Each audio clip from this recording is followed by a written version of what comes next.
stress plays a huge role in the way that your body feels.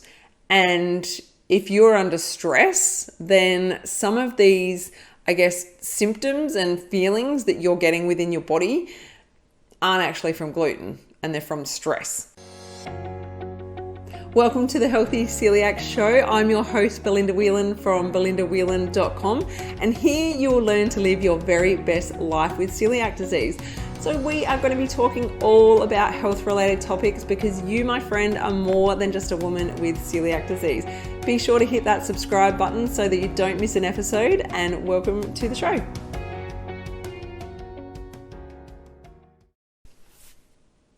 All right, welcome to this week's show. Now, on today's episode, I want to talk to you about gluten belly and stress belly and where those two sometimes merge together and can cause us to blame gluten when in fact it can often be from stress, when we get this horrible, feeling in our belly where it's bloated and it's uncomfortable. You might have, some gastro issues going on, whether it's diarrhea or just gurgling in the belly, and it's actually not from gluten. Now, the problem is so many people blame gluten for everything, okay? It's usually the first thing that we blame when we have issues going on with our body, and unfortunately, gluten can get a bit of a bad rap because obviously we've got celiac disease and it's the first thing that we assume is wrong with us. But stress plays a huge role in the way that your body feels. And if you're under stress, then some of these, symptoms and feelings that you're getting within your body aren't actually from gluten, and they're from stress. So I wanted to chat with you about that today and help you to overcome that so that you can start to feel better, because it's no way to live. We don't need to be feeling this way if it's something as simple as lowering our stress. So what goes on is we have the gut-brain axis. So the gut and the brain are constantly talking to each other, okay? They have their own nervous systems. So you would have heard of the central nervous system, and that is completely different to the enteric nervous system. So the enteric nervous system works basically as the gut's brain, and that has its very own important role because the central nervous system doesn't control your gut as such. It talks to your gut, so it talks to your enteric nervous system, but it doesn't control it. So if you are if you're hungry or bloated or feeling uncomfortable, the enteric nervous system will then send a message up to your brain and will go from there. Now, this also works in vice versa, okay? So let's just say that you are highly, highly stressed, okay? So your body is in fight or flight mode. Fight or flight mode is designed to keep you alive, okay? We need fight or flight mode because when we were cavemen, we needed to know how to escape if someone was going to be attacked, okay? So if you were being hunted down by an animal, you needed to survive because of fight or flight mode. Your fight or flight mode kept you safe and alert. And for cavemen back then, that was occasional. That was not something, it wasn't a constant feeling of this fight or flight mode, but it kept them safe. And what happens when you're in fight or flight mode is your body sends messages to stop digesting food. Okay, so your body stops digesting food temporarily while you're in this fight or flight mode so that your body has more energy and adrenaline to put into running away from this tiger or this thing that's about to attack you. Okay, so let's put that into today's terms. And if you're stressed, whether it's something financial, or you're running late, or you're stuck in traffic, or you have a work project that's overdue, or something's happened with your children, anything these days can cause stress. There's been so much going on in the last couple of years with stress that most people's stress levels are very heightened. I personally know for myself, probably 2 years ago was the worst for me. I found that that was such a tough time. I was dealing with postnatal depression. I had gone from, a family with 2 children to 3 children and having to juggle all of these different things that weren't part of my life previously. So for me, I know that my fight or flight mode was triggered a lot. I was stressed a lot, and I definitely felt the ramifications from that. So basically, if you think about being in that state often, your body is not digesting its food. Your body is not doing what it needs to do to be able to help your body, I guess, break down that food and do what it needs to do. And hence, that's where the bloating comes in. That's where the pain comes in. That's where all those other issues come in that are very, very similar to what you might have experienced beforehand, before you got diagnosed with celiac disease, or if you accidentally have gluten. So if you think about, I guess, happiness and happy hormones, 90% of the happy hormone, serotonin, are produced in your gut.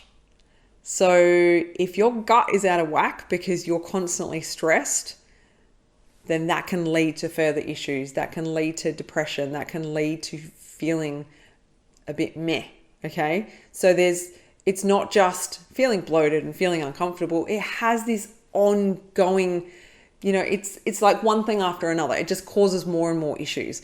So the best thing that we can do for ourselves is to lower our stress and work out where that stress is coming from.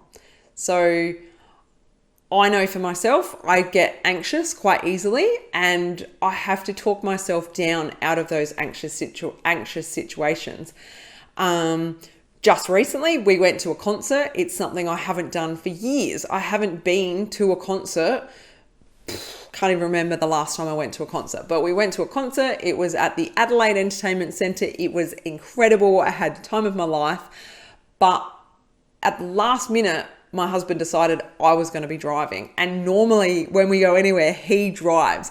I think he'd had a few drinks and he was a bit concerned about not driving. Oh, that's right. It was our football grand final day, the same day that the concert was on. So yes, he'd sat down and watched the football and had a few too many beers, so didn't want to drive, which is the best choice, to not drive. So he sprung it on me at the last minute that I had to drive. And I was like, I didn't know where we were going to park. And I was feeling anxious about the situation, which in reality, it's really not something to stress over. But in that moment, it was sprung upon me, and it just made me feel anxious, and it made me feel a little bit like stressed and worried, and where am I going to park, and how long is it going to take to get there? And whereas otherwise, I'd left that all up to him.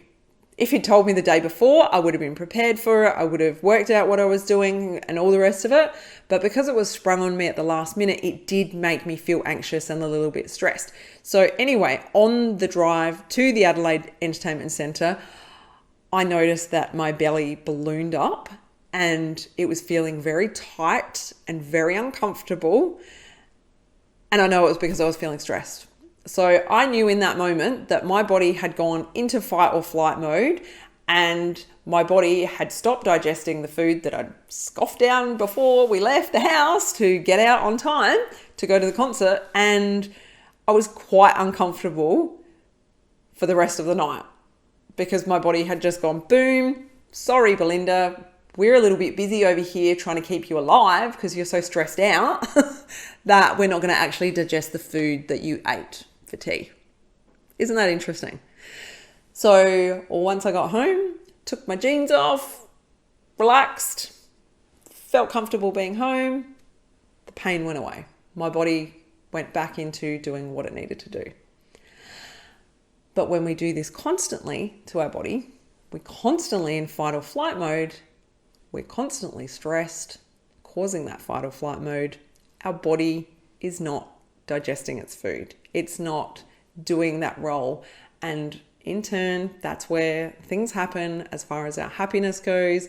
And when we talk about gut health, it affects numerous areas of our health. So not only does our gut health affect our digestion, it also affects our immunity to things. It also affects our skin health. So people that have a very healthy gut tend to have beautiful skin, beautiful glowing skin. You can look at people with skin issues and you can bet your bottom dollar there is something going on in their gut. They're not treating it well, whether it's stress, whether it's not eating right, but your gut and your skin, it's basically corresponding. It's incredible.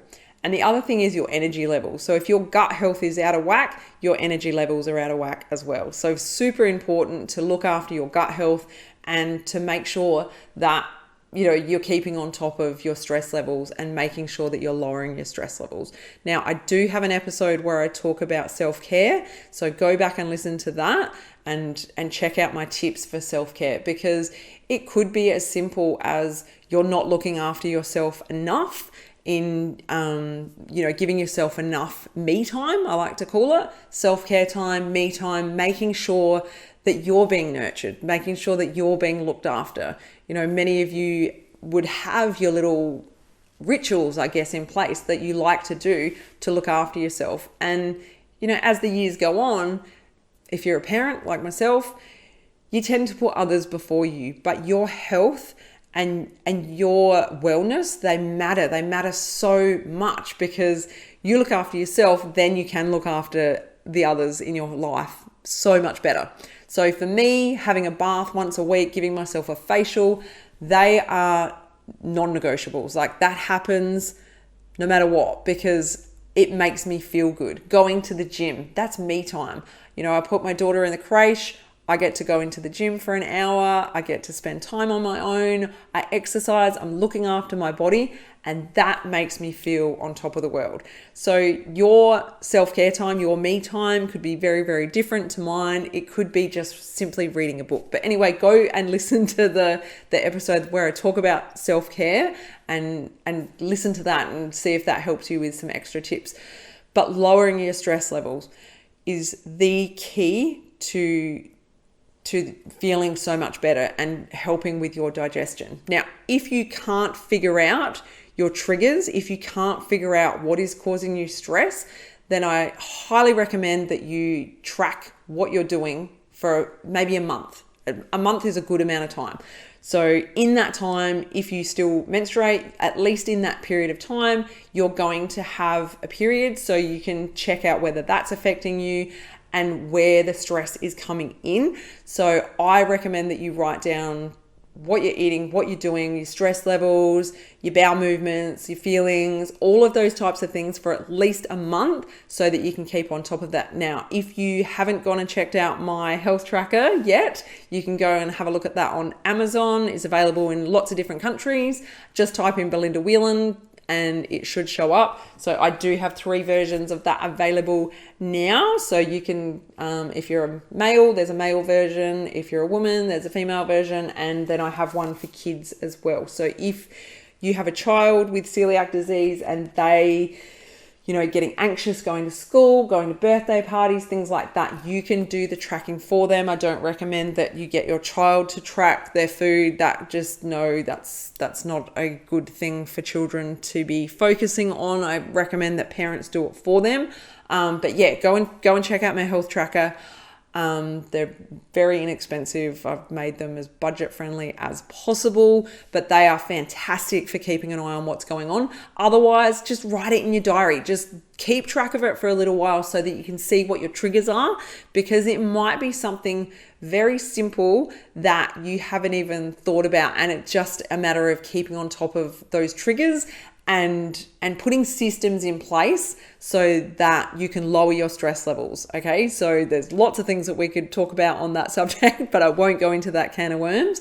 But yeah, I hope this episode has helped you, and I hope it's inspired you to look at your stress levels and to lower your stress levels so that it does help with your digestion and it does help with your health moving forward. So thank you so much for checking out this episode.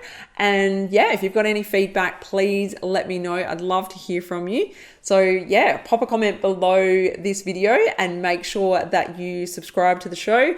And yeah, I'll talk with you really, really soon. Take care. Bye. If you enjoyed this episode, head to belindawhelan.com to get yourself a free copy of my exclusive ebook, 11 Mistakes People Make Going Gluten-Free Living with Celiac Disease.